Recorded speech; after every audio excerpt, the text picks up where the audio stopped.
it's almost cringeworthy when I think about how nervous I was, like going to those initial writers rounds and just like, hi, I sing in red, like just not even trying to make friends out of thin air. And um, yeah, I mean, it was rough, but it also has led to relationships that are rock solid, and gave me a lot of courage. Like I feel like even that, I keep coming to the whole like pushing yourself out of your comfort zone. Apparently, that's a theme in my life.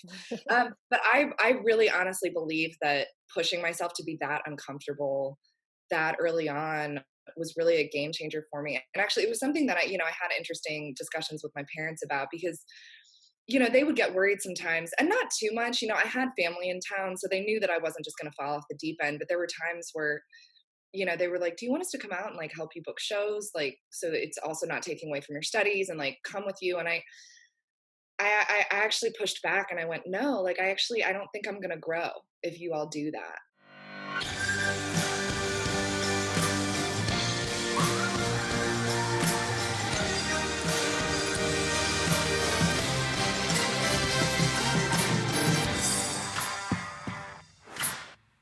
All right, welcome to the Path Distilled. I'm your host, Kevin Harris. My co-host is Lauren Tashman, Hi, everybody. and we're happy to have Lockwood Barr. She's a country music recording artist. Thank you for joining us today. Thank you so much for having me. Excited So, to be here. if you would tell us a little bit about who you are and kind of what you do right now, and then we'll dive into your story. Yeah, so I grew up just outside of San Francisco, so not necessarily a hotbed for country music. But I come from a very musical family. My mom grew up in Nashville and was sang professionally for a time, and when she was younger, and then my dad was a banjo player, and in addition to being a businessman and everything. But so I actually play his banjo. I have his Gibson RB 250 from 1972 with me in Nashville. It's my main Wow. instrument. And so even growing up in San Francisco, I had a very country music, bluegrass heavy childhood. But it was fun in the sense also that San Francisco is a really EDM heavy culture too. I was a big musical theater buff, so there were a lot of different sort of eclectic influences that sort of infiltrated my songwriting. I also loved an Irish group called the Corrs growing up, so it was sort of just a smattering of everything. Um, and yeah, and I grew up in a house where like we had, I think we have still, like when I go home to visit my parents, there's like 17 instruments in our house. We've got two Wow. pianos, three or four banjos, four guitars. I mean, it's just my mom's dulcimer from the 70s because it was the 70s and everyone played a dulcimer. So, and we would just spend nights around the piano just belting music out. And, I sang in church every Sunday and the whole thing. And so it just, all that is to say, like anyone who knew me as a kid is really not surprised that this is what I'm doing now. Sure. I didn't really have, like, starting from age 5, it's like even going to college, came to Nashville to go to Vanderbilt because all my cool older cousins went to Vanderbilt, so I had to go too.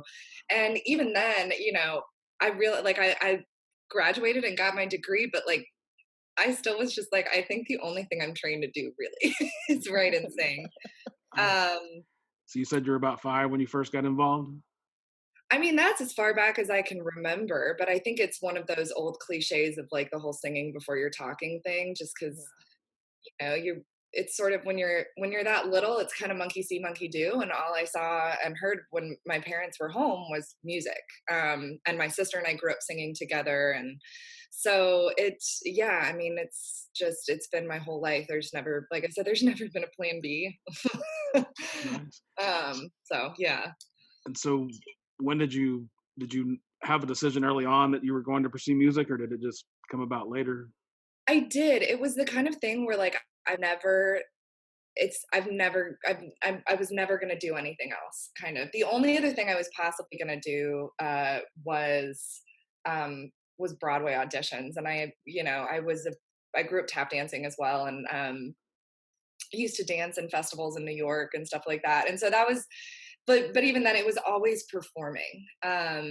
Just put me on a stage, and it was that typical, like, I think it was about middle school that I had raging hormones and these emotions and no one could possibly understand me. And so I started writing music, like it wasn't even, it was just like, oh, well, that's what I'll do. Like I didn't keep a journal, I wrote songs and no one told me to. Like even, and what's funny is my mom told me after I started writing music, she's like, oh, well, I wrote music growing up. She never shared it, like she was secretive. But yeah, it was just something where I was like, well, obviously that's what I'm going to do now. Like it was like, oh, like, well, today I'm going to write a song, the end. Like it just sort of, um, kind of unfolded that way. I think I heard a saying, I should have looked this up before the podcast because I feel like I've quoted this 3 times this week. But there's a famous quote about like successful people figuring out what they're good at and just honing in on it. And I think for me, this always just felt really natural. Like, do engineers and computer scientists make a great living? Yeah, I sucked at that. Like I wasn't even like, this was just sort of what happened for me and where I kept finding myself. And yeah, so So when you look back at those early songs, do they hold up in your opinion, or were they kind of? some of them. Some of them do. Some of them I look back and I feel like God gave them to me, and I don't know how a 12-year-old came up with them. And then others are just like, oh nope, I was 12, definitely 12. But we have a saying in Nashville, like that there's a song in the air and you just have to reach up and grab it. And I think that's always been true of my writing and what I've learned sort of from the greats. And as I started to get into bigger writing rooms here in Nashville is, there's almost like a spiritual surrender that happens when you enter a room. And yes, you have to get down to the grind and work and focus, but there is this sense of surrender where you're like, okay, what's out there? What is calling to us? What melody keeps popping in our heads? What are, and you sort of just like flow down a river. You don't want to fight what's happening. And there's definitely been days where I've gone in and been like, I really want to write a ballad. And then I'll, my co-writer and I get down to business. And even though I might have been all like sad and, angsty when I walked in, a really happy song came out. And that's just what was meant to come out that day. So yeah. Prior to moving to Nashville and going to Vanderbilt, did you take any formal lessons, or was it a lot just kind of practicing, playing, writing on your own? All of the above. So I grew up I sang in church choir and did all the Christmas pageants, school plays. And then I also sang in a community choral group, Singers of Marin. And that was honestly some of my most intense training. Our choir director, Jan Peterson Schiff, had conducted all over the world. Like she conducted the Mormon Tabernacle Choir and everything. And somehow we got lucky and had her as this like local community choir director. And she was like that tough football coach that everybody had that you read about giving like the pep talks on the field where like she's so hard on you, but like brings the best out of you. And so, when I think about, especially like how much I love to stack harmonies and stuff like that, and all the choral training has contributed immensely to my career. And I learned that from my mom as well, because she was a big choir buff too, and actually still will sing in the Singers Marin adult choir certain seasons. Yeah, and then I think the big turning point for me was probably high school. We were really blessed with great arts programs at the high school that I went to as well. And so I was in both the theater and the music department. And in so many ways, they saved my life because it was a really affluent area. And so even though my parents were my biggest cheerleader and everyone theoretically said like, yes, the arts are wonderful, there were a lot of mixed messages coming out. And I think this is a, really sort of a cultural moment for the United States and frankly the world, where we have this college ranking system and you have to fit in a box and get certain test scores, and like there's this very singular version of what quote unquote success looks like. And that became very apparent to me in high school because even my own parents who are so musical and to this day are my biggest cheerleaders, even they at some points were like, don't tell us you don't have time for sports when you just come home and write music for 4 hours. And I'm like, what do you mean? Like, I don't want to play sports. Yeah, but sports are going to get you into college. And I was hearing this and they weren't meaning to like push down my creative needs. They were just that's what they felt would give me the most opportunity. And that was the messaging our society, like play a varsity sport, get these grades, take 20 AP courses, whatever it is. And it really started eating at me. And I really believe the arts programs at my school and the community, I don't say that lightly. They saved my life and really gave me an outlet and sort of plucked me out of oblivion, if you will. I mean, my theater program let me score a musical. Like, where does that happen at a high school level? And this program was like, yeah, that sounds great, let's do it. Like, they were in, and I didn't even ask them, they just noticed that I was musically inclined, and these precious teachers, like, wrapped me under their wing. And then the head of the music department, Mr. Mattern, saw me sing an original at one of the talent shows and was like, you need to be in my class. And his music program was really heavily commercial. And so that's where I got a lot of my initial training on just getting used to singing in a mic, and understanding sound systems, and sort of going from just writing songs at the piano at home to like actually getting out and playing live. Like our end of year concerts and stuff, like he'd find a local venue and we'd put on a professional show.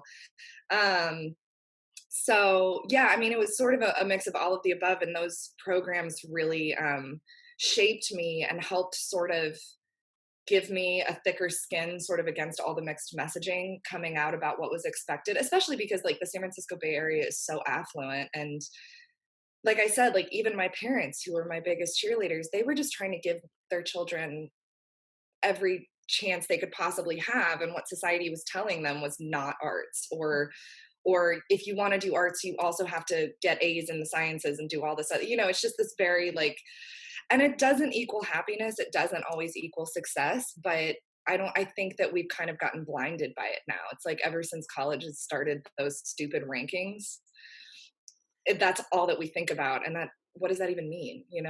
It's, Sure. And didn't you say that at least at one point at least one of your parents, if not both, made a living with music? yeah, my mom, she would come back when she was an undergrad. She would come back home from college, and she sang in festivals. She actually backed up the Dillards. She sang on stage with John Hartford. And yeah, and I mean, and to this day is a fierce musician. I mean, just unbelievable. But then she went to business school and met my dad, and thank goodness, because here I am. Yeah, and I think about that too, of like how even in a family that was so musical, and even in a family where from day one they really believed it was a real career, it wasn't just a cute choice. Mhm. Even in that setting, there was still so much pressure from the outside world that it still, yeah, it still got overwhelming. Like I still felt like there wasn't necessarily a path for me, even though that's all the only path I'd ever followed, ironically. So it's just it's strange. So I'm lucky to have had to grow up in the family that I did, but I also that didn't necessarily make me immune to sort of the crazy world we're in right now. Sure. Sure. And when did you pick up the banjo? I would mess around. I sort of picked it up almost through osmosis, I would say, just because, you see Mhm. someone playing all the time, and that was my dad. Like, that was just how he would unwind. And so I picked it up a little bit in high school. But then it really was in college that I got serious about it, because I asked my dad, because I was starting to get more, obviously coming to Nashville, like it was, my songwriting desires were just exploding. And I just asked him if I could we have this little baby banjo, a little Aida. It's probably worth $17, but I just adore it. I still have it downstairs. And I just asked him sort of offhanded, like, hey, is anyone using that? Like, can I take it with me to Vanderbilt? And nobody wanted, like, my sister had bought her own banjo at that point. Like, it was sort of the unclaimed instrument. And so everyone was like, yeah, whatever. Like, I don't think they noticed I took it with me at some point. And my parents came out to visit for a weekend and saw me perform with it. And they were just like, Is that our banjo? you play? Like, how did we miss that? I was like, what do you mean? How did you miss that? Like, what do you think I've been staring at for my entire childhood? Yeah, and so then when I graduated, for the past few years, I've studied with an amazing banjo player, Ned Lubarecki, because I decided, osmosis is great, and there's so much that's informal about Nashville and storytelling and whatever, but it was also becoming such a part of my identity as a person, like, because I just love it so much, and I love talking about my dad and everything, that I was like, okay, I need to sit down with somebody and like formally learn the scales, things like that. The way I did on the piano, kind of almost moved backwards. So yeah, and my dad actually got so excited. They came out to visit, and he spent a weekend like nerding out with Ned. Um, and like it was like one of those things where I introduced them, and then suddenly I was invisible, and they came from like the same Baltimore town and bought their banjos at the same store, and I was like, Wow. hey, you guys don't need me, like, bye. So it's really so a lot of friendships have bloomed out of it, but yeah. So banjo's been, and on it, this is I don't know if this sounds weird, and maybe other musicians or even artists, painters, artists of any kind will probably relate to this, but when I get nervous, I get nauseous, like I can't eat, like whatever. And banjo, I think because it is the nature of how rhythmic it is and the picking Yeah. patterns and how repetitive, it is my best anti-nausea tool. I kid There's you not. actually a lot of really good science behind that. Not Yeah, the banjo, the rhythm that you were talking about. yeah, the repetitive Yeah. sort of rote muscle memorization. Like there's something that just like, especially like I realized it, I learned it at my first year at CMA Fest when I was just like, I felt like it was like one of those postcards where you have like a bunch of cats and then all of a sudden there's this like fluffy dog and you're like, one of these does not belong. And I like 200% felt like that. Like I was just like, who let me into this festival? Like what is going on? And, and I would just like sit backstage and just, and then I would start to realize I'd pull my banjo out and just, so it was ever since then, I'm like, oh, worries. I'm gonna buy all my clients who experience nerves a banjo. Yeah, That will help them. exactly. I highly recommend it. So my impression is that you had aspirations to be a musician professionally when you did move to Nashville. So Oh you yeah. came to Vanderbilt in part for that. Oh yeah. And I wanted, I thought about, so Belmont's, I didn't major in music, but I think I took music courses, like I got my vitamins and minerals, I did music theory and music lit and all that. But, when I was deciding, because Belmont has a big commercial, like they have like an industry school, but I kind of I felt like Vanderbilt would kick my butt and make me uncomfortable. Like I felt like the classical music theory stuff was the stuff that I wasn't going to teach myself or learn by getting out and gigging. And so I felt like it was a great, um, I don't know how to sort of leaping pad, if you will. I met a lot of really fascinating people. It really took me out of my comfort zone. The coursework took me out of my comfort zone. And then when I wasn't in class, I was booking shows. So, and also once again, I think I mentioned this, like all my cool older cousins went to Vanderbilt. And so I was, there was part of me that was like, well, and my freshman dorm was across the street from Sony. So it wasn't like I was missing a lot. Like, I still very much felt like, I weaseled my way into, I convinced the dean of the school of education that I was in that an internship with a music publisher would be like really good for my coursework. I don't know how. I look back and I'm like, I did it though. Like, What so was your major? child studies, which was a mix of child psych and education philosophy, which honestly, like, I feel like that made me a better writer too, just studying human nature and Mhm. how we function and human connection and everything.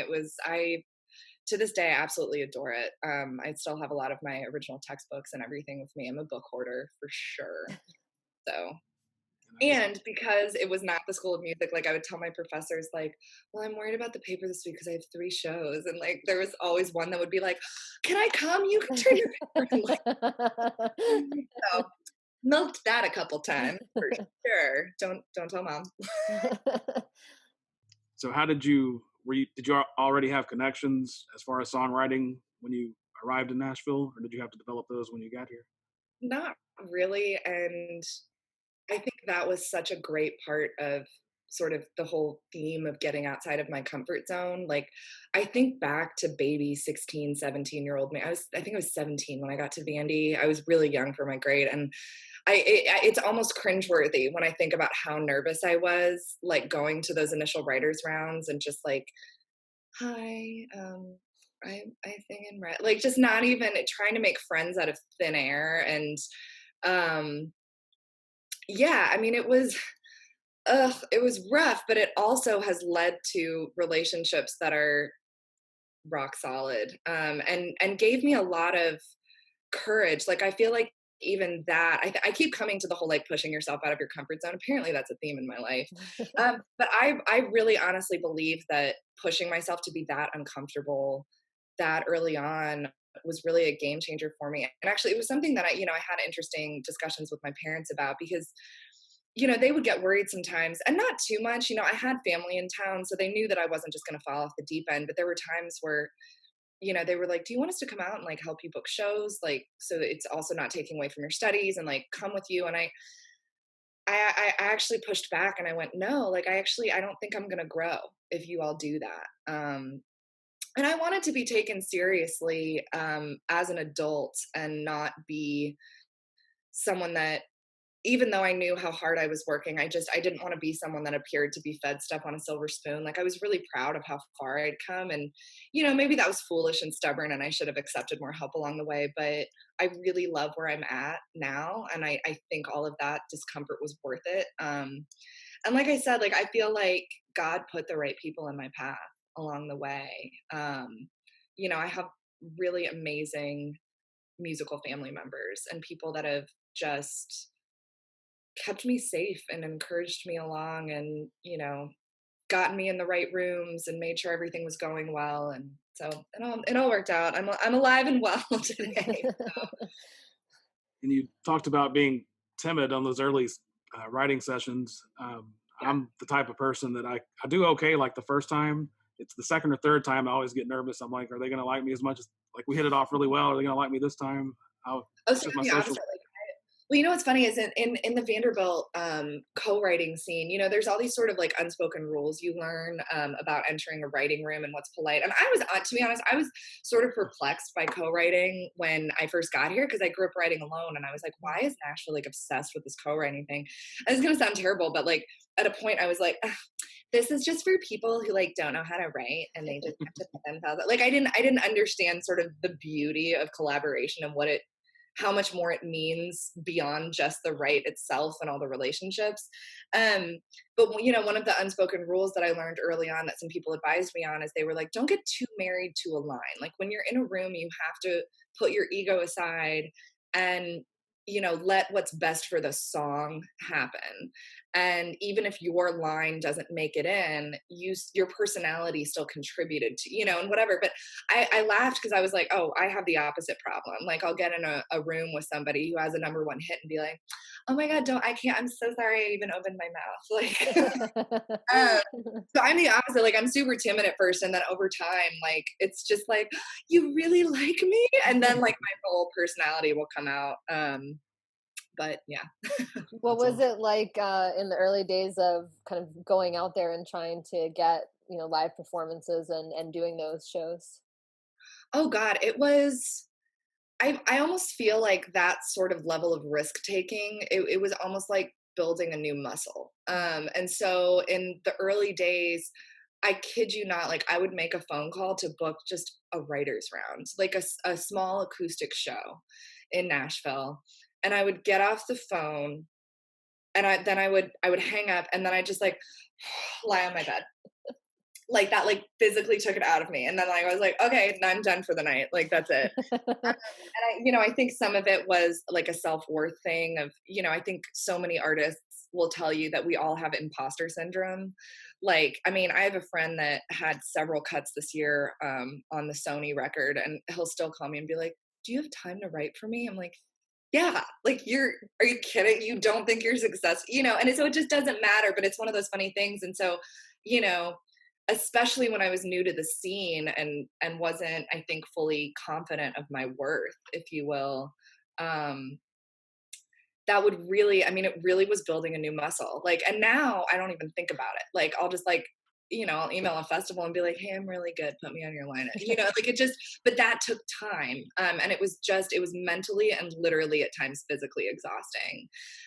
But I think it got easier not only as sort of that muscle grew and I just straight up got used to it. Like, it just became a normal occurrence to call Mhm. and book yourself or email and book yourself. But I think I also somewhere along the way did find my worth. And I think that was another thing that I needed to do, that separate of my family, where as supportive as they were, I was like, I have to do this to figure out who I am as an artist. And I can have you guys tell me I'm good till you're blue in the face, but to some degree, I have to learn it for myself, sort of out in the real world, um, and find my voice. Like, I definitely have pieces of my parents, both of my parents in me, but we sing completely I'm like a 70s rocker chick, and my mom is like this stunning operatic soprano, and so it's like I had to figure out my voice, and part of that was taking the risk of asking to get in a writing room, asking to get on a stage, whatever it was at that moment. So, Did it shift your music also? Because you mentioned kind of being from where you were in California and the exposure you had to different types of music. Um, did it did moving to Nashville kind of shift your music, or did it help stabilize it? What was that like?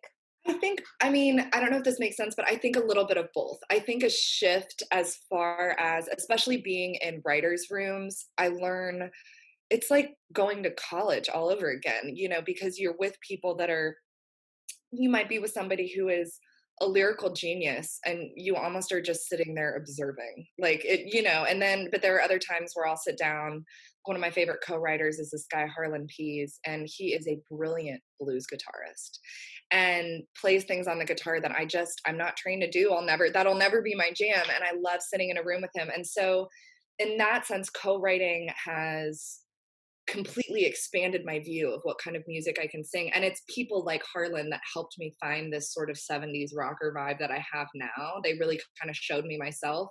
So then on that side, co-writing, as it expanded my view, it also, I think the word you used was stabilize. At the same time, it was both expanding and stabilizing. Like, I would have these people that once again, took me out of my comfort zone, but then we're also a mirror back, because and I found this going on tour as well, both co-writing and going on tour. You're just basically surrounded by mirrors, and when you start to hear the same thing over and over from people, like, oh, your melody lines when you do XYZ are really interesting, or your voice reminds me of these artists, or like you get on the road and you realize that the same songs are getting requested over and over and over again, and they're the more 70s rocker ones. You're like, oh, like, and so it's sort of this, the world, as you explore and try to expand, the music world also shows you who you are the more you lean into it. Mhm. So that was definitely the case for me. Mhm. So tell us a little bit about your CMA Fest experience. You said that was Oh gosh, CMA Fest. Well, first of all, I have a love affair with the CMA in general. They're how I've got my healthcare and everything like that. Like, they're just wonderful. But CMA Festival, it's like a giant summer camp or like high school reunion. It's become. I was so sad to miss it for COVID this year, but it's become like my favorite time of year over the past year, because especially with the new convention center, they set up these huge beautiful green rooms, and so you run into someone every morning and catch up over breakfast, because you've both been on the road and haven't seen each other since like a tour stint or the year before at CMA Fest, for that fact. But it's also exhausting. It's like one of those things where you're just like running on adrenaline for 4 days. And especially like the very first year I was in it, I didn't really have a touring income yet. This was like pre-touring. They had just let me in because I had started working with Jars of Clay and some other things, and so they kind of took a chance on me. But so I was still, a big part of my income was still from this house band that I played at downtown. So I would go straight from my CMA Fest, um, press junket or whatever it was I was doing, and then I would go straight and perform for a house band. So it was paying my bills, but it was just these 15-hour days, and I almost felt kind of dumb, like, who voluntarily does that to themselves?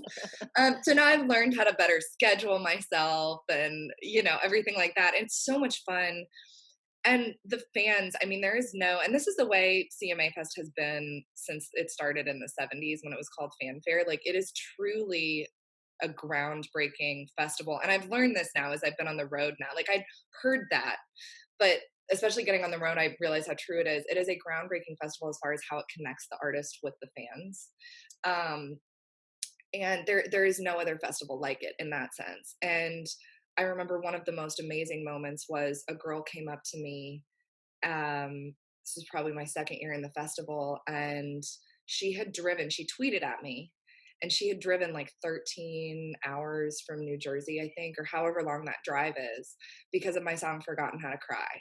and she had listened to it on repeat that whole year, and all she wanted to do was come up and tell me that that song had connected to her and she had so needed it that year. And I just like, I kept it together at the time, but then I had to step into the green room and just cry. You know, like that just, and I still, oh my God, I'm going to tear up right now. You know, like it just, I mean, because not to get all like hippie California, but like we're also connected. And, you know, if there's an experience in my life that is moving me to write, chances are a lot of other people have had that experience. And it, you know, to have a festival where I can get face to face with that person and not just be taking a selfie, but have an actual conversation with them, like have a full booth set up where there's security guards and everything, and I can just sit there and talk to them.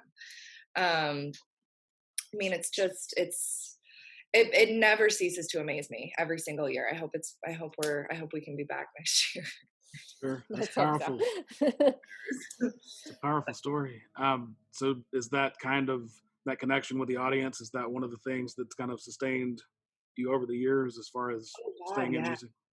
Yeah, I kind of, and I had another sort of almost light bulb, like aha moment actually during COVID, because I also now assist Peter Cooper, who's an amazing music journalist and songwriter here in Nashville, I assist him with the history of country music class at Vanderbilt, which is such a joy. And Peter's so fun too, because like when he's lecturing about Earl Scruggs, like he was actually friends with Earl Scruggs, which like it's one of those like only in Nashville things. But you know, I was really grateful when COVID happened. That was a lifeline to have that employment, because all of a sudden all of my tour income went away, and you know, like that.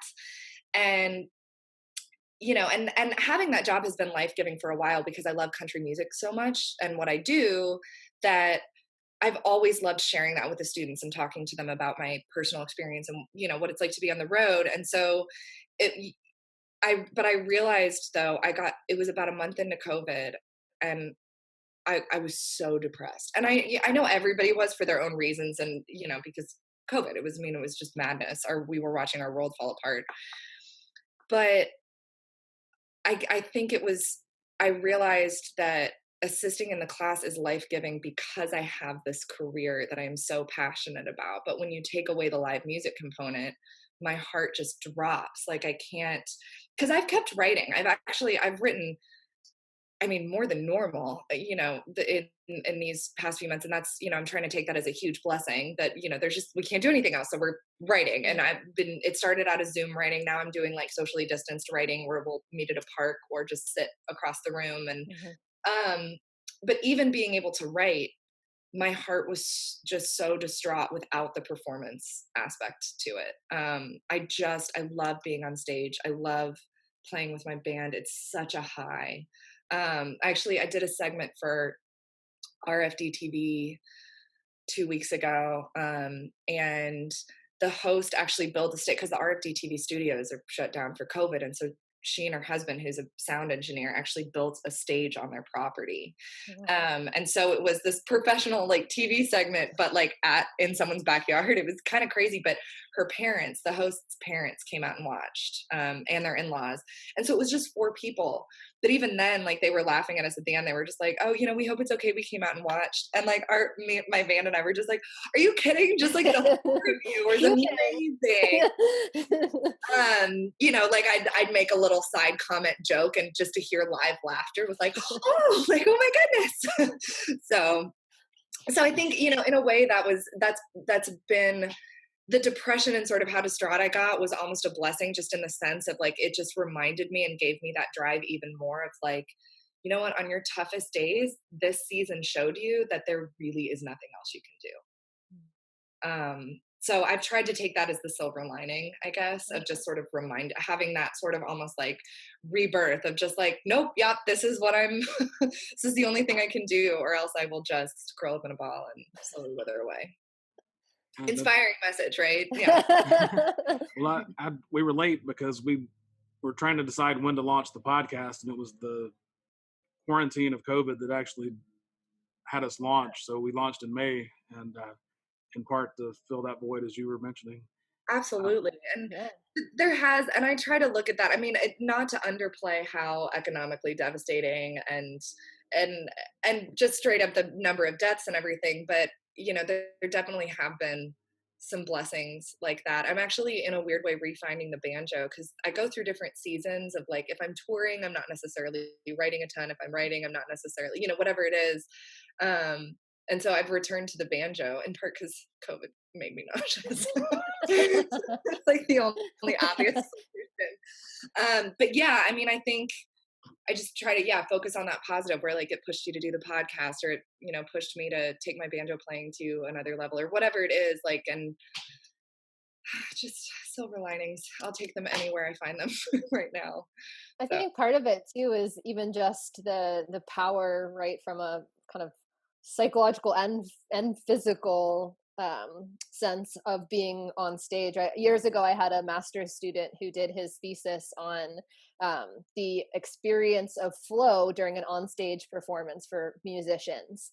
And there was a lot of similarities to what we've uncovered in flow research, but one of the things he found was that the musicians all talked about the addictive part of flow, and how you're that connection, you're striving for that connection that helps you get immersed in that flow experience, but it's also something that you chase and you realize you really need. oh, absolutely. And yeah, and the other thing I was thinking about too is you do get into a rhythm of it, like being on stage and sort of almost giving into that flow and like letting it happen with the audience. That is almost like playing an instrument in itself. Like you start to you figure out you have your own rhythm for flow. And my cousin Al actually was the one that sort of pointed that out to me. He tours full time. He's a lead singer for an Irish rock group, and he his band was in town, and we were talking backstage, and I think just like right out of college.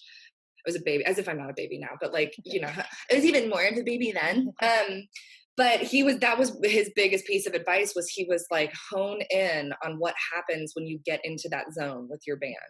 Because the more locked in you get with your band and you get in that rhythm with the audience, the better it's going to be for the audience, the better it's going to be for your music and how it comes across. And yeah, it's a whole thing. But yeah, no, I desperately, I need a fix.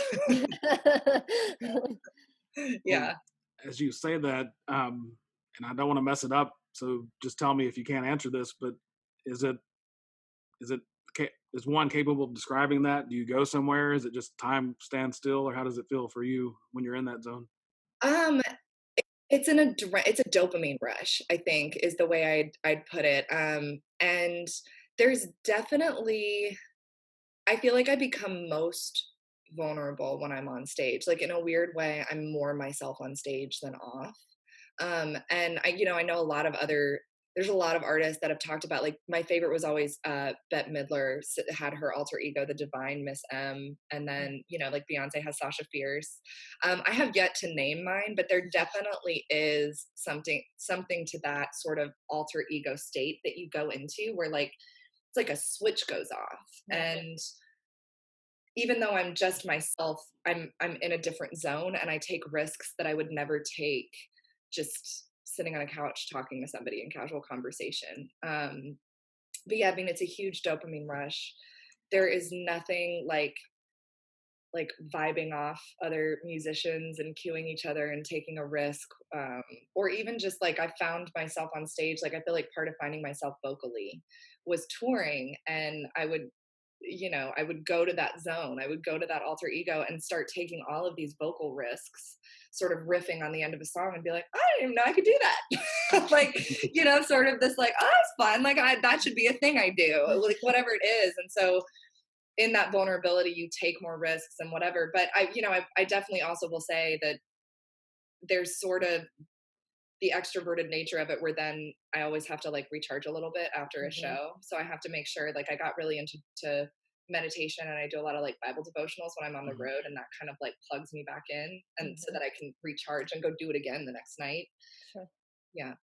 We're pretty experienced with these episodes now, but I think Lauren can attest, the first few that we did, we were just both so exhausted at the end Yeah. because of the novelty. Totally.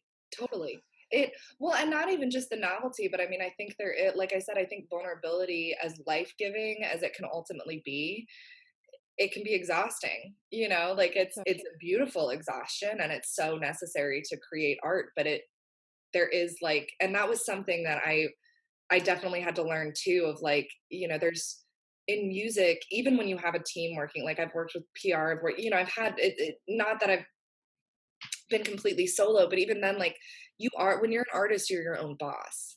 And it's really important to set boundaries for yourself. And that was something that I really had trouble with initially. I think just sort of with that attitude of like, well, in the music industry, if you're not going for it, somebody else is. And frankly, that applies to the whole world. I mean, we very much have this like dog eat dog, like, especially in sort of this age of like tech entrepreneurship and everything, there's this attitude of like, well, you need to get off your butt. Like, we almost brag about not getting sleep. Like, it's like, oh, I'm working so hard, I didn't get any, it's like, it's something you like tell to your friends at the bar to sound tough. And I talked actually to a nurse about it. Like, I was going in for a checkup and I was just like burned out. And she was just like, oh, you're a musician, right? And I went, yeah, like, what does that have to do with it? And she's like, are you kidding? I've seen this a million times. Like, you have to slow down. You have to build boundaries for yourself. And it took a while. Like, at first I felt guilty about it, especially like living with people that would have 9 to 5s and I'd be like chilling on the couch watching Netflix as they go off to work. And I had to sort of get over the guilt and be like, you have a different job. Like, you have to do this for yourself. This is, in a weird way, that is part of work, because if you don't sit on the couch and zone out, you're not going to do well at the venue tonight. Sure. So that was a really important lesson too, of just like, sometimes you have to just like tune out the world and what it's telling you to do. Not dissimilar to being in high school and everyone telling you to get the perfect SAT score and everything. Like, to some degree, you have to just like, you have to take care of yourself and trust your gut. And if you don't shut And it out, you'll be overwhelmed with did I send that email, or did I book that show, or did I do X, Y, or Z? well, and that's what this nurse said. She was like, I cannot tell. I mean, what a blessing this nurse was. She was like, I cannot tell you how many talented musicians I've seen, whether they were big time artists or like utility and backup vocals, like whatever form they were in, the level of burnout that she'd seen. And she Yeah. was like, this is real. You have to take responsibility for yourself. And that was game changing advice for sure. Because like you said, it's like, you'll finish a podcast and you're exhausted. I'll finish a show and I have to recharge. And that is real. And as artists, we have to pay attention to that. And everybody else, like, as a society, we need to get over not getting sleep being cool. It's not cool. It's stupid. you know? And I'm glad you mentioned alter egos, because mine is bald Brad Pitt. Nice. That's a good one. That's a good one.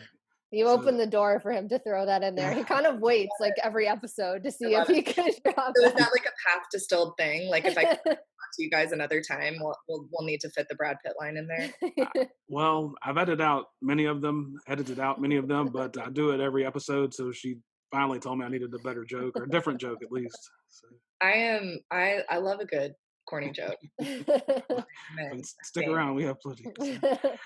So I would be remiss if I didn't ask you about. I read that you had opened for Wiz Khalifa. Oh yeah.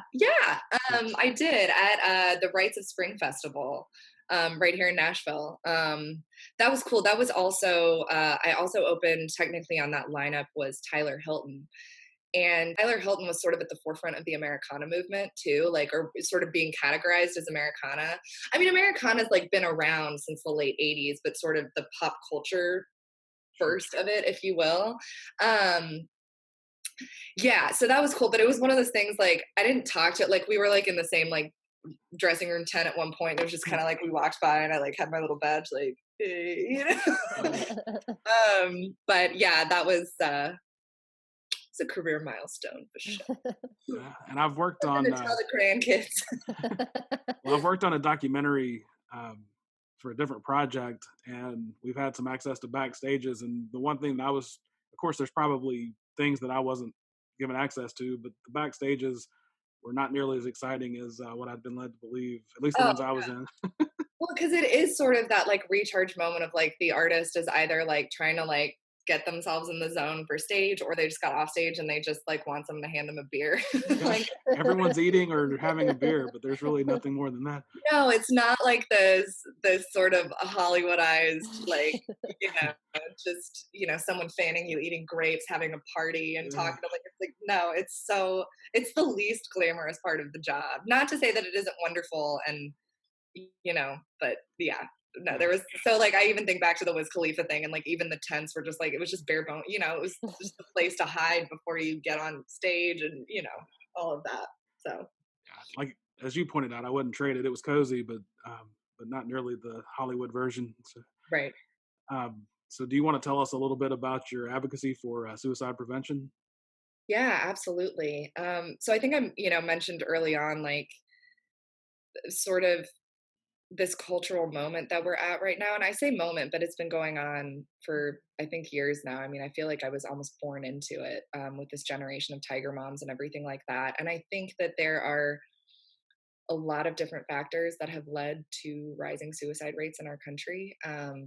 I think I think one of the big culprits is the college ranking system, which then turned it into this numbers game where you completely miss the person who's actually applying. Mhm. And then, the parenting trends that I think adapted almost to fit into this sort of college ranking thing. I think social media has isolated us, as beautiful as it is, and as much as I love talking to my fans about, that's how we connect and everything. So I think that it's almost become this like perfect storm of being in a pressure cooker, topped with the social media and the isolation and just everything. But it really became an issue for me. I'd certainly been battling depression in high school. I think because I started to feel so out of place at some point. And and this was even while I was technically doing what I was supposed to do. Like I signed up for the science courses I was supposed to sign up for. Like it wasn't that I was like flailing. Like it wasn't like anyone would have looked at me and went, "Oh, she's depressed." Like I was playing the game, but it came at such a cost, and I felt so unseen, or that if I was doing what I really wanted to do, somehow my life wouldn't be enough, or I would fail, or I wouldn't get to move to Nashville, or whatever it was that day. And so it struck home. I grew up near the Golden Gate Bridge, and it struck home my senior year. Actually, I knew someone every single year of high school, which is so messed up the more I think about it. But it was a friend. It was a close friend that I'd known since kindergarten, preschool, who jumped at the second semester of senior year. And this was so much. She was already accepted to college. She was already, it was, but I think she just felt trapped by the world. And I mean, it still makes me speechless to this day. It's like, I think back to finding that out. But I think what really pushed me and all of her friends that did get involved, because it became like this group movement. It's almost like she passed and we were like, oh, we have to do something. Like that, it was too like it. I don't know if like just God intervened and all of us were like, okay, it's time. This got to stop. And I think part of what motivated us was the reaction from the public, from elected officials, from the board of the Golden Gate Bridge. And it seemed so, I know that this would never be anyone's intention to be this heartless, but how it came across at the time was it felt heartless. And we heard like, oh well, like was Casey into drugs, or was she da da da da da, and so all of her friends are like, say it to my face, and it was, but also like, oh well, like did she, Casey was adopted, and so she'd gone through therapy as a kid, like, oh well, like did she have behavioral problems, like she'd been through therapy, and it's like, how does any of that make it okay? And how does, we all struggle as human beings, and who's to judge one person's struggle? And, and then when we first started the fight to get this barrier on the Golden Gate Bridge, the biggest fight against it was like, oh, well, it will ruin the aesthetics of the bridge. And I was like, okay, so the wealthiest people and the elected officials in our area have literally told us that a bridge being pretty is more important than life itself. And it lit a fire. And I think part of the reason was, we were grieving, like we'd missed our friend and we were upset at the response. But I think for me, part of my motivation, and this took me a few years to voice, like at the time I thought, oh, I wish I could have been on the bridge and talked her down and told her that there's so much worth living for and everything like that. But a few years out, I started to realize that what I really wanted to say to Casey was, yeah, me too. And, and I think that's the other thing that we have to, and I think part of the conversation is finally starting to change. We're like, not just normalizing mental illness, but normalizing just everyday struggle. Like it doesn't even have to be labeled a mental illness for you to be going through a tough period in life. And yeah, so I mean, it was just like what I think that's where my advocacy started. It was this whole storm of like grieving a friend lost, and also the fact that I had known someone every other year, where it was like, why are kids crying out and no one's listening? Why do children, and we felt like adults at the time, but we were 16, 17, like, why are children dying and nothing is happening? Like, we're crying out for help, and everyone's response is, well, were they a bad kid? No, Casey was brilliant and going to Bentley College. Like, it just, but even so, who can, like, what if she was troubled? Is she less entitled to, anyways, I could ramble about this. I need to like condense my thoughts. I realize I'll just get so fired up on my pedestal. But yeah, so it started, my advocacy work started at that point when Casey passed. And uh, part of our senior year government class, we all had to get involved in local government in some way. Um, and by involved, I mean we had to like go to a town council meeting or something and see it in action. And I thought, oh, well, I'm gonna go pass a resolution. I was like, I have to like it was in a weird way, it was like God's timing of like my brain was starting to understand local politics for the first time and sort of like what local taxes actually go towards and all of that kind of stuff. And my town was right on the water. And so I went and called the town council and was like, hi, we're writing a resolution. Thanks. Like there needs to be a barrier on the bridge. And I think some of it is, I heard this saying a few years back, which I think hits this nail on the head, is like, the more you know, the harder it gets. And so I think part of why all of Casey's friends starting to speak up worked was because we didn't know any better. We didn't know the battle we were about to face. We were just kids who were sad and we're trying to figure out a solution. And I think had we known the battle that we were going to go up against, we might not have. But we were just like, well, government's supposed to work for us, and da da da, and this like we're almost of voting age, and this matters, and we just kind of like went for it. um, and it was a difficult fight. I mean, it's taken years, and even then like the construction got delayed, so now it's projected to be finished by 2022. Wow. But they passed that resolution, and it's something I've kept doing, and it's sort of driven a lot of my choices over life. I became we at Vanderbilt, we called them view scepters, because VU, haha, get it.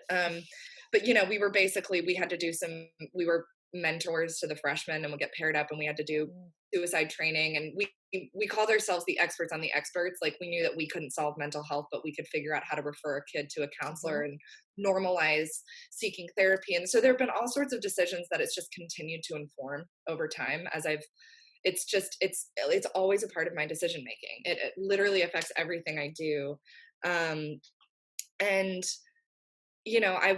I would have hoped, looking back on childhood, that it would be farther along than we are now, but I think social media has contributed to that. But I will say, something positive, that as we are in this insane election season and just see people yelling at each other, it was a bipartisan committee that secured that final bit of funding for the barrier. And so I think another thing is, the more you know, the harder it gets. And so maybe we all just need to be 17 again. And if we feel like we deserve something, or we have something we want to fight for, call your elected official. Your life matters, your voice matters. And I think that's what's exciting about the barrier too, is not just that it will physically save lives, that it will physically keep people from falling to their death off the bridge.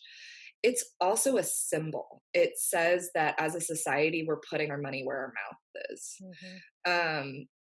because even in the midst of like school shootings, I get so tired of seeing, some talking head say, well, it's a mental health issue. And then I'm like, okay, well, then what are you doing about it? Like, oh, well, jumping off the bridge is a mental health issue. I'm like, okay, well, do something about it, And I think that barrier physically saves lives and also sends a message to everyone that says, yeah, we value your life. This is millions of dollars, and we are putting it towards saving your lives because you matter. And yeah, so it's crazy. It's crazy times to be living in, but it's been a big theme in my life. And I feel like Casey has guided me and her friends along the way, and I am so grateful for her path. And I still miss her. Obviously, I wish that she were still here, but I am so grateful that something beautiful could come out of such a tragedy. And it's not, I think people think of suicide as a way out. It's not, it's death. But it's also your brain tricking you. Like, it's also a chemical trick. And so, anyways, like I said, I'm starting to ramble again. We could have spent the whole podcast on this, but Absolutely. and I will say now too, like I said, I am not, I do not have my master's in therapy. I do not whatever. I do have some psych training, but I like that term that we learned at Vanderbilt of like being the expert on the experts. And so to anyone listening to this podcast, if you don't know where to go, I have people message me all the time, and you can absolutely send me a message on Facebook, on Instagram, a DM. I actually do read all of my DMs. Reach out to me if you don't know where to turn, and I can certainly turn you to a lifeline. There's also a lot of community resources that people don't realize are there. I mean, my own church here in Nashville has counseling for like $10. It doesn't have to, it's not a fancy $200 an hour therapist, but it's somebody that can guide you, a trained professional for $10. And there's a lot out there like that. And so to anyone listening, if you are struggling, if you know someone who's struggling, I would be honored to be a starting point and at least help you point towards something that could be positive for you. Wow. That's a touching story and a touching tribute to your friend. And sorry for the loss. Thank you. Appreciate that. So, what have you learned about yourself throughout your journey? Good question. I think I've learned that I'm a lot tougher than I think. But I think I've learned what my self-worth is. Like even, and don't get me wrong, I still full blown have that imposter syndrome that likes to rear its ugly head. But, I think I started to really, especially in the past couple years, I think as I started touring and meeting people from across the country, I sort of started to realize, no, this really is my path. Like, I really do belong here. I am worthy of love. I am worthy of a job that I love. Actually, as someone whose faith has guided me so much along the way, my college pastor said something to me that if you're not religious, you can take this in another way. But he was like, Jesus doesn't just love you. He likes you. He would hang out with you. Like, you as a person are perfect the way you were made. And I think it's just now in adulthood that I'm finally accepting those words of, I'm okay the way I am. I can walk into a room and I don't need to obsess over whether everyone likes me. I'm good enough the way God made me, or higher power, or just as you were born, however it is that you feel comfortable sort of phrasing that. So I think that's something I've learned about myself, is that just like, I'm enough, just me here on my own. I'm enough. I'm tough enough to do this. I'm passionate enough to do this. Just little old me as myself is enough. So I keep, and like I said, when imposter syndrome rears its ugly head, I have to just like remind myself of like, you are still enough, Lockwood. And it'll come at the most random time. I was playing Wood Songs last year up in Kentucky, which is a huge broadcast. So like, I think it goes to like 1 million homes or something. And I didn't turn to my guitarist before we walked on stage. And I was like, am I any good? Shut up, Lockwood. But I mean, so it's still gonna rear my head. But I think I finally, at this point in my life, in the past few years, have finally started to actually internalize that and go, no, you know what? You are enough. You are enough.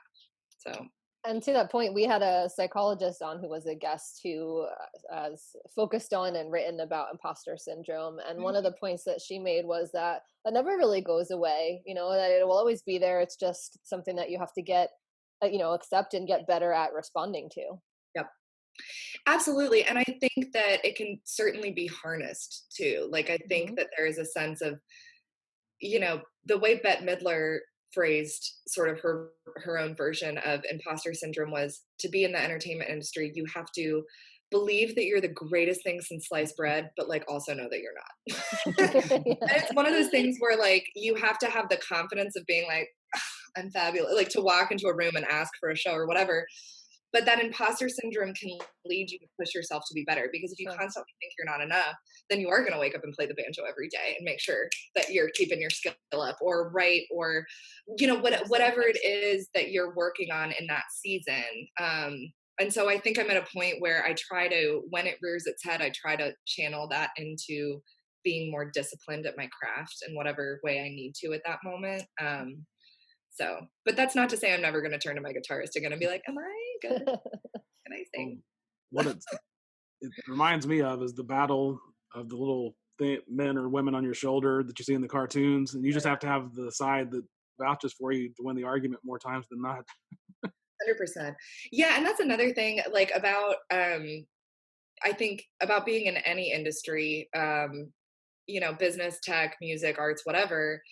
You need to get comfortable with hearing the word no, and I think that we are a society of such instant gratification that hearing no, it doesn't, even pre social media and instant gratification, nobody likes to feel no. There's discomfort in that. It's not fun. But I think something I've learned along the way is to not take the no's personally. Like, I think back to like booking my earliest shows.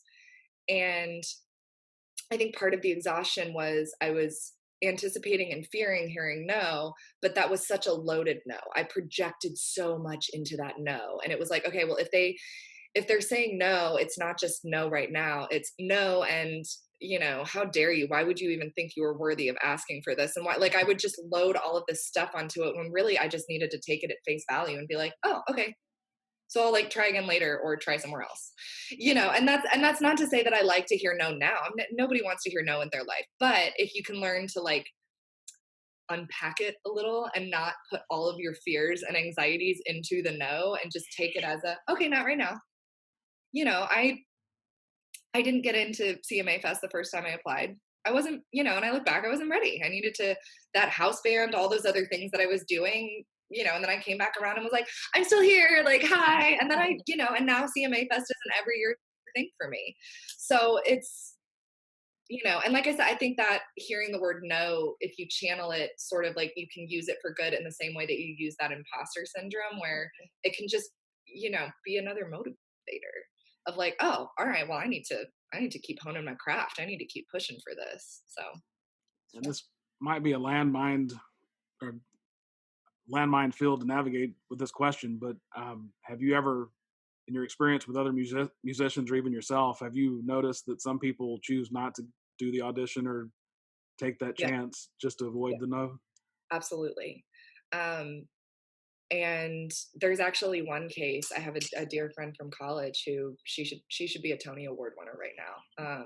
I remember even my family came to see. She was in my musical theater troupe, and to this day, she is, in my opinion, one of the most talented people I know. And my own family has flown into Nashville to watch me do this performance at college, and they're like, "Oh my god, but your friend was so good!" And I'm like,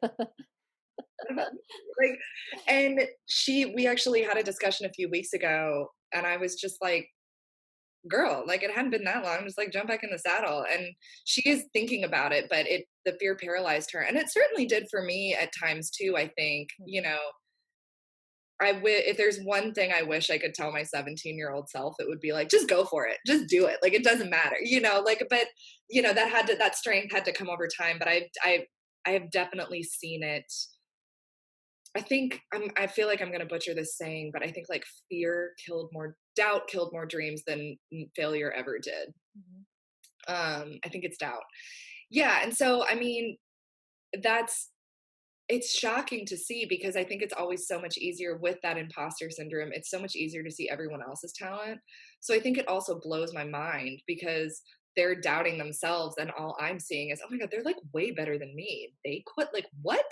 Mhm. Um, but I've tried to use it as a learning tool and just say like, well, you know, if I'm looking at them thinking that, then maybe there's someone looking at me thinking that about me and I need to keep going.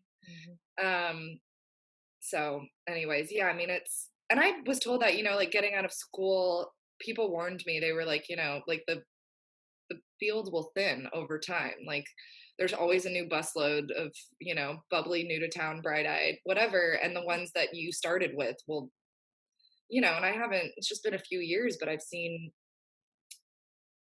so many people that are just true artists in their soul and they just like and so I guess this is also my shout out to like you guys come back to town, it's still great. But yeah, no, I mean I guess it is kind of a landmine question in that sense, but I mean that is a very real thing. And that one girl from college in my musical theater troupe, I mean I still think about it, and like I said, we did like a catch up FaceTime the other week, and I almost grilled her on it. I'm like my family think you're better than I am. Like you need to go audition for Broadway. Like you just and she admitted it. She was like, no, I mean it's just paralyzing anxiety. Like she knows exactly what it is. That's just a journey that she has to take for herself, and hopefully she will because she's magnificent. But yeah, like I said, I just try to use that as a learning tool and go, okay, well, if I'm thinking that about her, someone's thinking that about me, and I just gotta keep pushing. I might have to edit this out after the fact, but she might not want me to want me revealing it. But my wife has a voice that she could, if not a lead singer, she could definitely be like in a hip hop song when they drop into the chorus. Like she Sure. has a beautiful voice, Yeah. but she will not sing in front of other people for anything. I've tried. Well, tell her it's never too late. I mean, I genuinely believe that. I mean, I have a dear friend who is she's almost like my cool big sister, and I don't say people's age lightly because I know that's such a weird thing in this industry, especially still being young, where like I don't mean to sound flippant about it because I'm sure it'll freak me out at some point in my life, but she played the Opry for the first time last year and she's 53. Oh wow. Wow. And she's one that just never cared. Like she was just like, age is a number. Who cares? Like literally. And she's someone that she came to Nashville for music, but then ended up having a career in journalism and then got back into it in her mid 30s. And so kind of started in her mid 30s where I started at 16, 17. But she continues to inspire me, just her raw talent, honestly, but also just the way that she kind of just lets stuff roll off and go like, screw it, I'm doing what I love, and no one's gonna tell me. I'll take no a million times. I'll keep. Who cares? And sure enough, she's played the Opry 3 or 4 times now. Like it wasn't just once; it was multiple. And I love stories like that because I think that is, and I think our society is also growing up a little bit when it comes to age and who cares. I think about Sex in the City, and it was such a big deal to be talking about women dating in their 40s.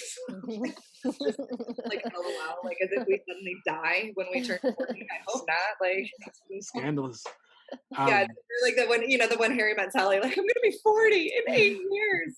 And so I mean, I think that's one of those things that the stigma has gone away over time, but I think it's also gone away because of people like my friends who are like, yeah, I don't care. Like, right.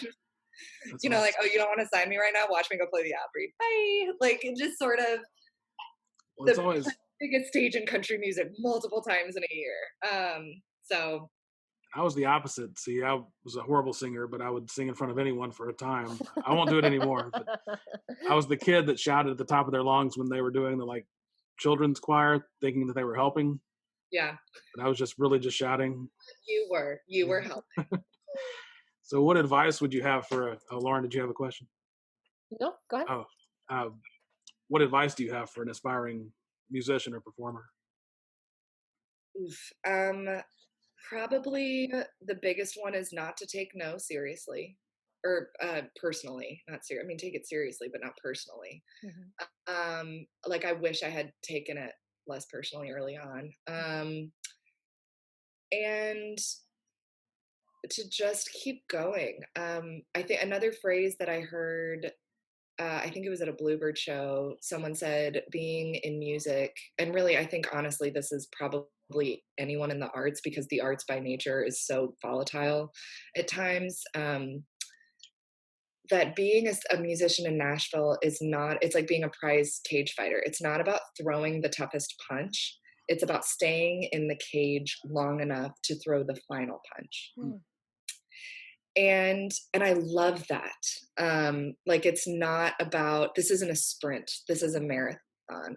Because also, yeah, I've started to make it now. Like I'm making an income, I've got fans, I have all of, I have a place in Nashville and everything like that. But it's not like the end of a movie. Like this is something that I want to do for the rest of my life. And so I think that whole marathon cage fighter metaphor is important, not just to encourage you on the days where you feel like you're not making it, but also to continue to encourage you even when you are making it, to always be For working sure. on yourself and bettering yourself, and never stop learning, never stop growing. And because especially in the arts, it's not like we're trying to solve a math problem. There's no one answer. There's always a new piece of art that can be created. So keep going. I like that. So Lauren, do you want to do the usual question? So Kevin and I actually met in grad school, Cool. studying expert performance, and Oh, wow. similar to what you were saying about kind of the stigma of age, there's also been this stigma and viewpoint regarding talent, and if you have talent, what that affords you versus can you nurture abilities and expertise and development. And so we were actually trained under someone who believed that talent really wasn't necessary really at all. That you could, if you devoted kind of the right investment and had the right resources, you could pursue whatever goals that you had. And then certainly there are people on the other end of the continuum that believe that talent is a real thing and want to identify talent and all that. The music industry, I think, is one of those places, right, where maybe the looking for talent and certain kind of elements of that might still be a piece of it. So we're always curious to ask our guests what their thoughts are and how much they think kind of the nurture side has to do with things and how much the nature side has to do with it. I think I'm sort of like pulling back on like the psych classes from college. Yeah. I think it's kind of like how personality is a combination of nature and nurture. I think it's the same thing for success in the arts, where um, the saying around town in Nashville, in the songwriters community, is that it's 10% talent and 90% hard work. And so I think there's definitely talent. Like somebody tone deaf isn't going to make it onto the Opry stage, or like there is that sense. But there are a million people. I mean, look how many seasons of American Idol are we in? There are countless people in this country that are gifted beyond words. Sure. But at the end of the day, it is sort of that cage fighter thing of like, you just have to keep going. And it's kind of like the music industry will beat you up, and you either let it knock you over or you use it to make you stronger. And so I think for me, like, I know for a fact growing up that I wasn't, I wasn't a Mariah Carey with like a 7-octave range. I wasn't a virtuoso. It's not like I was Bela Fleck or a Nickel Creek or something, where I was like the fastest banjo player at 12. Like it was, and that's not to diminish my own talent. I do believe in myself and my abilities, but I do believe that I have the career that I have now because I literally kept going. Another little sort of tidbit. I'm very blessed to have just magnificently wise people in my life, and another sort of golden nugget that I found along the way. Except that I just had a Michael Scott moment, and no, for any reason, under any circumstance, whatever that episode is. Oh, I got it. Okay. Winners are failures who didn't know when to quit. And I just like, I'm not ever going to take a hint. Like, I just, like it's just, I'm not going anywhere. You like, sorry, Nashville, you can't get rid of me. Like I'm just, so yeah, so I mean, I really think it is a true combination of both. And like I said, the sort of the joke in Nashville is that it's 10% talent, 90% hard work.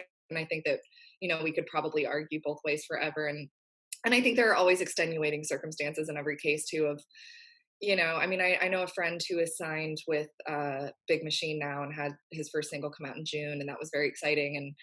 But he's in his 30s, but he should have been famous at 18, but he didn't have money behind him to get to Nashville. Like he did come out of American Idol, and the first time he went on a plane was for that audition, and so I think, but at the end of the day, I think whether or not you have money or whether or not you have things pushing back against you, persistence is the great equalizer. So, I think that's the other thing that I would tell people of, like, I've definitely had some advantages, but there are things that I was far behind on that I really had to fight for. And everybody will have those gives and takes in their life. And to some degree, they kind of don't matter. You just have to keep going.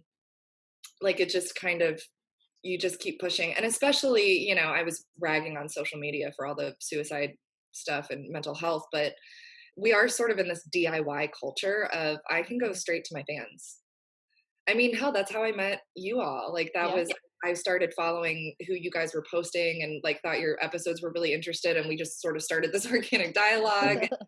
And that's how I booked festivals too. And so, I think that we are in an age where it is more possible to be DIY about it than it has in the past. Like you don't have to wait for anyone's permission to be a professional musician. You're waiting for your own permission to just stand up and go, okay, I am a musician now. Ta-da. So. And it crosses boundaries too. I'm in New York City, and there's been this wonderful story on fairly recently of a dance teacher in, I believe it was one of the countries in Africa that's very poor, and he basically, like, out of his home created this dance studio to help train these young ballet dancers. And there was a video that went viral of this one young boy who was doing like a ballet kind of dance, just for a few minutes. And it, of course, got picked up here by some of the dancers here in New York City. And now he's gonna, I think, be coming here, and they've kind of featured this dance studio that's across the world. Yeah. Oh, absolutely. I mean, it's, you never know. Well, I think about, there was, and even my dad said this to me the other day, because we were talking about how, like, it always feels like you're an overnight success, but it comes after working really hard. And, and I was laughing at, like, I just felt like all of a sudden this summer, it's been a big summer for me. Like I had a featured American songwriter. I've been on the ACMs for 4 weeks now. Like there's been a lot of like really groundbreaking stuff for me where I'm like, oh, I guess I'm a musician. Like, but it's, come after time. But, there's that I think TikTok star, Sarah Cooper, that does all those comedy videos where she like edits political talking heads and impressions and stuff. And she hosted Jimmy Kimmel last week while he was out.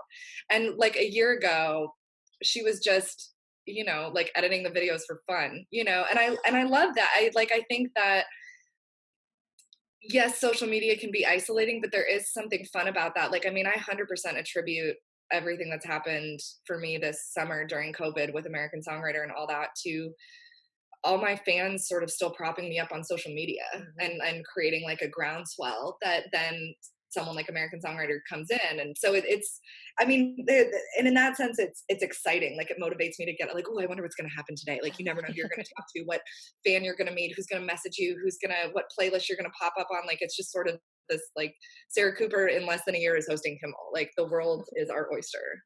It's amazing stuff. So. Absolutely. Yeah, I agree. That's one of my favorite parts is the connections that have been made because of social media. So. I actually read something recently that, that whole idea of 6 degrees of separation, and now kind of the argument is that it's maybe more like 3.57 or something weird like that. Oh yeah. I mean, it is, we are all so deeply connected. And I think maybe like to come back to sort of the mental health and the suicide note, I think that if we can remember that social media is not always real and that it is only showing our best, but I, also use social media. Like, I want to repeat this again, and I'm completely serious. Like, use it to connect with people. And I can be one of those people if you want to DM me and ask for advice on where to go for mental health stuff or how to, you know, talk to a friend or family member. Like, I think that there's so much potential there if we can tap into it for that connection. Sure. So if we can use it for good, right? Yeah. So, So what do you think is? Sorry, you're probably going to ask this question, yeah, Kevin. I'm just going to steal your thunder. no, it's Uh, good. what do you think is the biggest takeaway from your story, Lockwood? Um, I think come at life with a little bit of naivete, and let that, and just come at the world with innocent eyes, believing that anything is possible, because it is. And that's not to say that the road's not going to be difficult. You're not going to have to walk through storms and hear that uncomfortable word no, or whatever it might be, but um believe with the same excitement that your 16 or 17-year-old self did getting out of high school, where you're like, oh, the world is, whether you're starting college or whatever, it's like when you're a senior in high school and you have that, like, I'm about to enter life, like, hold to that, like, kind of naive confidence, and hold it with you. Because when, like, this is so corny and cliche, but I've had to sort of take the long way around to get back to this. But, like, if you believe in yourself, anything is possible. So just block out how hard the world tells you it is, and just do what you need to do. Awesome. Sage advice. Someone I have to complimented me. remind myself of that advice for Sure. And someone complimented me the other day, that they were impressed with my inclination to just go for it, sure. which I had to develop over time. But I think that it kind of alludes to what you're saying. Yeah. Stop pulling your own constraints, or stop holding yourself back. Well, Lockwood, we thank you for being with us, and we love your story. Is it okay? Also, I totally just screenshotted. I might Instagram this and plug it. But no, thank you so much for having me on. Like I said, it was fun to just kind of how we connected, and sort of in the world of social media in the middle of COVID. I love y'all's message. I think it's really cool. I haven't seen another podcast out there doing it. So Well, Thank thank you. yeah, it was really fun to talk to you guys. The Path Distilled is hosted by Kevin Harris and Lauren Tashman, created and produced by Kevin Harris. The content is copyrighted by The Path Distilled, all rights reserved.